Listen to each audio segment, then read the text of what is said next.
इस कथा को सुनकर पवित्र हो सकता है। तो बोले कौन कौन? के विशुद्ध्यन्ति वदन्तु मह्यं सप्ताहयज्ञेन कथामयेन कृपालुभिर्लोकहितं विचार्य प्रकाशिता कोऽपि नवीन मार्गः। कौन कौन इस कथा को सुनकर पवित्र होता? तो बोले कौन कौन बताएं? एक से एक महापापी, पंच महापापी, पंचाग्र पापा छल छत्मकारिणा क्रूरा पिशाचा इव निर्दयाश्च, सब मुक्त हो जाएंगे। कौन कौन? क्रूरा, जो बहुत क्रूर है, जो पिशाच है, दिन भर पिशाचों की तरीके घूमते रहते हैं, वो भी, और जो बड़े निर्दयी हैं। ब्रह्मस्व पुष्टा व्यभिचारकारिणा सप्ताह यज्ञेन कलौ पुनन्दिते, वह सप्ताह यज्ञ करने से पवित्र हो जाते हैं। अब जैसे कुछ लोग इसमें प्रश्न करें कि जो जिंदगी भर पिशाच बना घूमता रहा तो क्या वो मुक्त हो जाएगा कथा सुनने से? वो पहले इस बात का निश्चय करे कि मैं ऐसा था, अब मैं ऐसा कभी नहीं करूंगा। अब वह प्रायश्चित शुरू करे, तब इस कथा को सुने तो वो मुक्त हो जाएगा। तो बोले और कैसे लोग मुक्त हुए?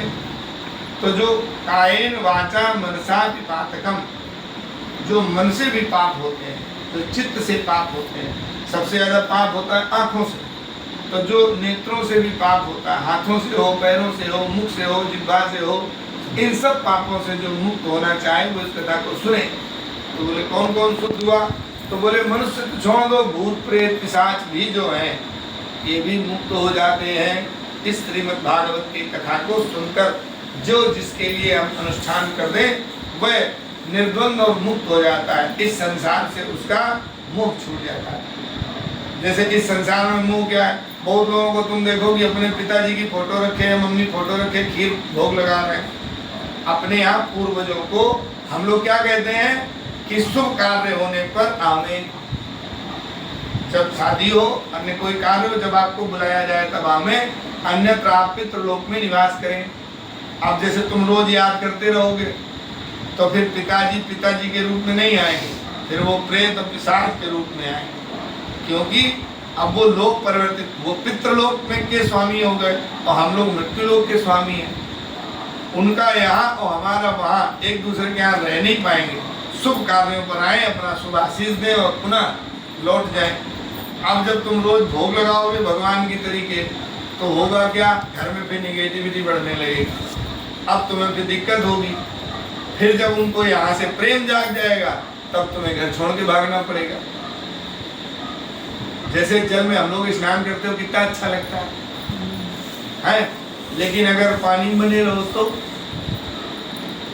निपट लेंगे। ऐसे ही हमको अपने घर में सुख है, उनको अपने यहाँ सुख है। वो पितृलोक के स्वामी है, हम लोग यहाँ। जो सुख जल में मीन को सो डूबत को ना है। जो घर आपन सुख मिले, जो अपने घर में हमें सुख मिलता है, पर घर मिले न माही, वो दूसरे घर में हमको नहीं मिलेगा। जो सुख जल में मीन को सो डूबत को नाहि।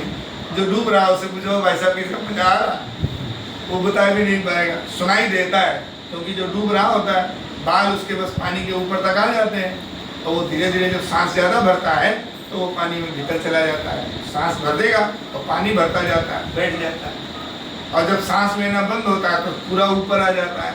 इसका मतलब लोड का आएगा था सांसों का। तो इसीलिए हमारा घर और उनका घर अलग है। पितृलोकों में हम लोग बुलाएं, ऐसा नहीं कि कोई अपमान हो, लेकिन कितनी देर? शुभ कार्यों के निमित्त। शादी होने पर 3 दिन के लिए, जब तक मंडप गढ़ता है। ऐसे ही तो जो पिशाच हैं पितृलोकों में चले गए और भूत बने घूम रहे हैं, उनकी मुक्ति के लिए भी यह श्रीमद् भागवत कथा गर्जना करती है। तो एक उन्होंने पूर्व प्रसंग सुनाया कि महाराज कोई इसमें प्रसंग सुनाओ, कौन तर गया? तब उन्होंने गोकर्ण उपाख्यान सुनाया।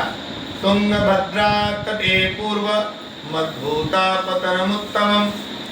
तुंगभद्रा नदी के किनारे एक आत्मदेव नाम के पंडित जी रहते थे। बड़े अच्छे थे पंडित जी। पंडित लोग वैसे भी अच्छे ही होते हैं, पंडिताई चला। तो धर्माधम धर्म मार्गेण ताभ्याम नीतम तथा पिचा। बड़ा धर्म मार्ग में चलते थे, भगवान का नाम लेते थे, और जो दान दक्षिणा से मिल जाता था उससे भगवान की पूजा करते थे। गांव के लोग द्वितीय इव भास्करा, उनको द्वितीय सूर्य समझते थे, इतना प्रकांड विद्वान थे। लेकिन जब समय मति मार देता है तो समय अच्छे अच्छों की बैंड बजा देता है। समय खराब आया, संतति नहीं हुई बहुत दिनों तक। अब बड़ा परेशान हुए। अब एक दिन सोचा कि धिक जीवनम, धिकार है जीवन, तो जंगल चले गए और जंगल में जाके रोने लगे। तो एक महात्मा जी उधर से गुजर रहे थे, उन्होंने सोचा कि जंगल में कोई आया है तो भगवान की भक्ति में रो रहा होगा। अच्छा, एकांत में दो ही लोग रोते हैं, या तो उसकी पत्नी ने उसे डांटा हो है, और या वो भगवान के लिए उससे छुट्टी भी हो सकता है। पत्नी का डांटे नहीं, अम्मा डांटने तो नहीं होता वो। हाँ, तो अम्मा डांटेंगे तो पापा के पास चला जाएगा, पापा डांटेंगे तो अम्मा गोदी में रह जाएगा। केवल जब पत्नी डांटती है।